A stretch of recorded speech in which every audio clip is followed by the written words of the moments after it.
Billy Donovan just said something at Chicago Bulls training camp that is going to make a lot of Bulls fans happy. We'll talk a little bit about that. Plus, Patrick Williams talks about his impact that he's hoping to make this year with the Chicago Bulls. All that and more right after this.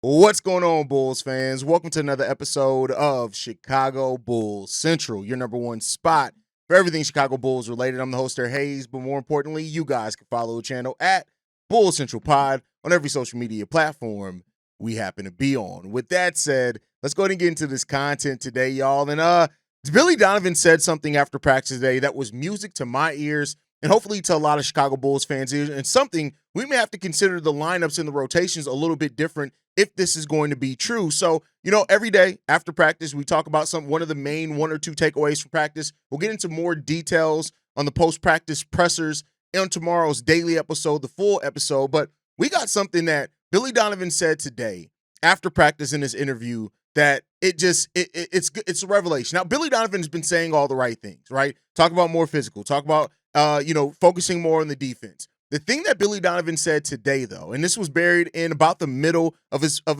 post-practice presser, was that the Bulls, there's a new openness to playing a double big lineup.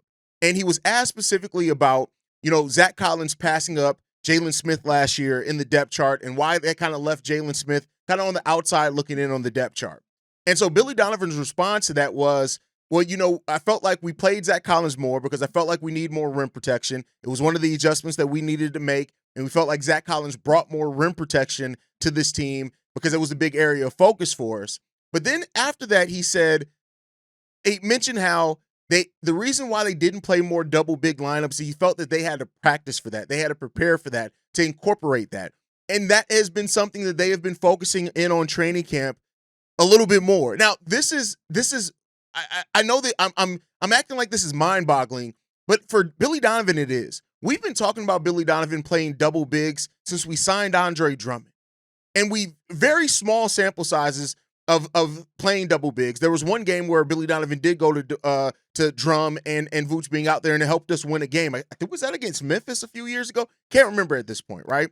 But last season, a lot, especially with Patrick Williams not playing the best, when Jalen Smith was shooting well, we kept asking, why isn't Jalen Smith, isn't he open to playing Jalen and Vooch or Jalen and Zach Collins?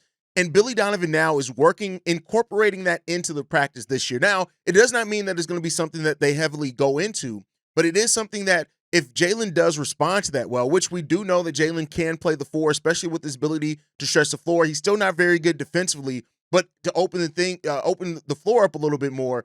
If Billy Donovan in this focus on of learning to play the double big lineup, it's not only something that with Jalen and the fact that he can still run the floor, it gives you a matchup advantage. It's something that we've seen other teams do as well. If that ends up being the case, it opens up for more interesting lineups, but it also could change the way that we were projecting this lineup to be.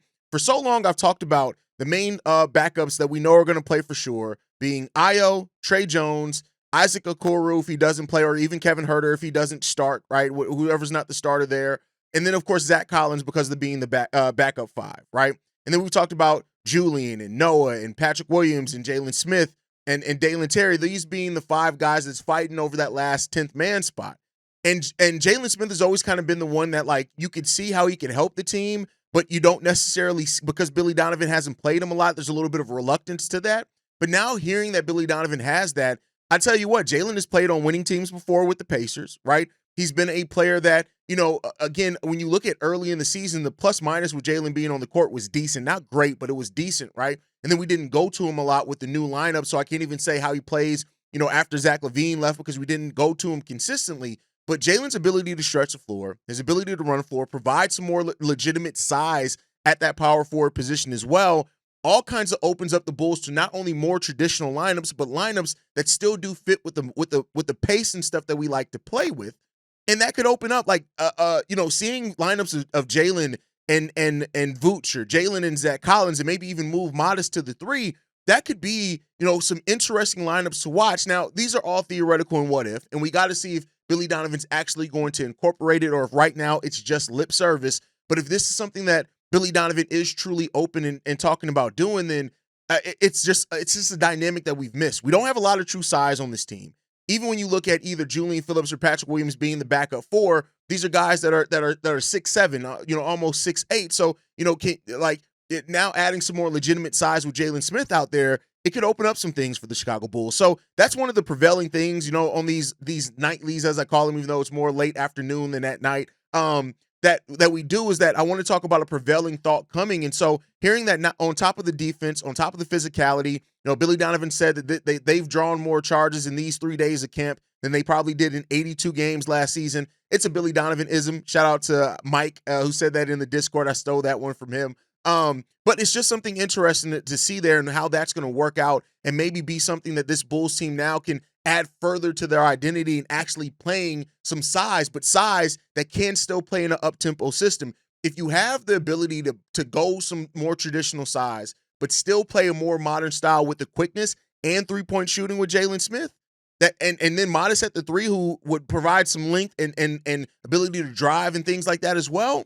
that could be another wrinkle in this offense that can help open up this offense more. And Billy Donovan has talked a lot about using the defense to open up another level to the offense, using the physicality on both sides to open up another level to the offense. Well, I'll tell you what, if they execute those two and add in more traditional size, that's another thing that you can definitely look at helping the Chicago Bulls as we go into the season, trying to find, again, our identity, right? And so that's the thing there. Now, the other thing with Patrick Williams, we'll get more into detail here. Patrick Williams, first time we've heard from him since last season, and he talked about slimming down, right?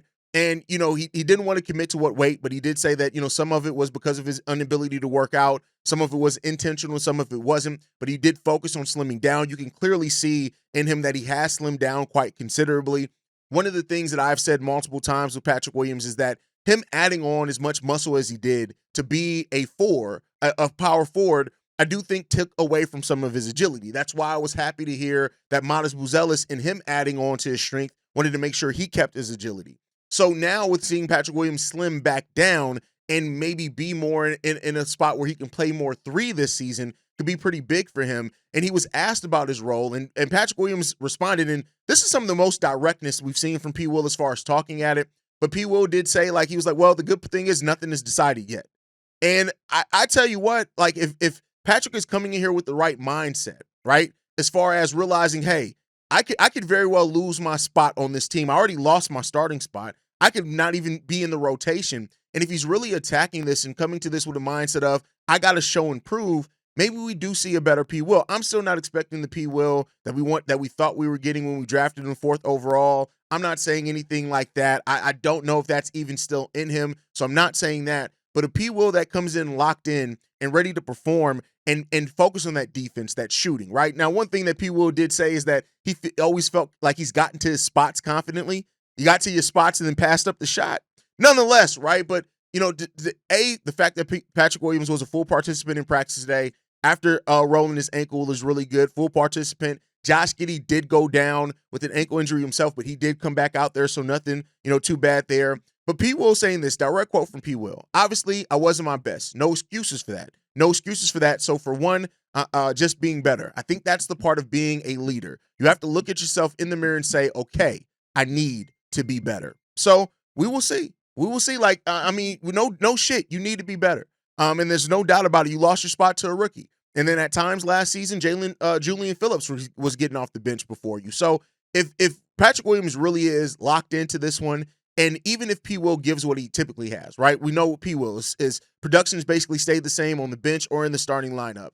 If he gives the near 40% three-point shooting and he is back to playing the solid defense now that his foot's hurt, I can tell you what, that's a player that you can deal with coming off your bench. He's still overpaid, right? And make no mistake about that. I won't say there's anything he can't do to make his contract a better value, because there is stuff that he can do. I don't know if it's realistic though, but even if he's not living up to the value of that contract, there is still a way that P. Will can contribute to this team.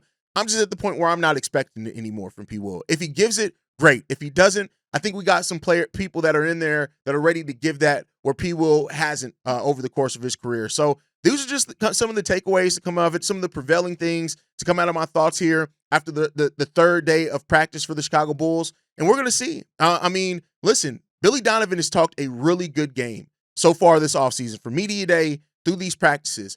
And I just can't wait to see. I know we're going to be without Coby. We'll see if we're without anybody else in the first preseason game. But I'm just ready to see if some of that transformation stuff that we've heard, if we see it very early on. And if we do, great. But let me know what you guys think on everything down below. Like I said, we'll have more in full details on the pressers after practice tomorrow. We'll go through it one by one, all the bullet points and everything. Make sure you guys are following us at Bull Central Pod. You can send us any feedback, questions, comments, concerns, bullcentralpod@gmail.com.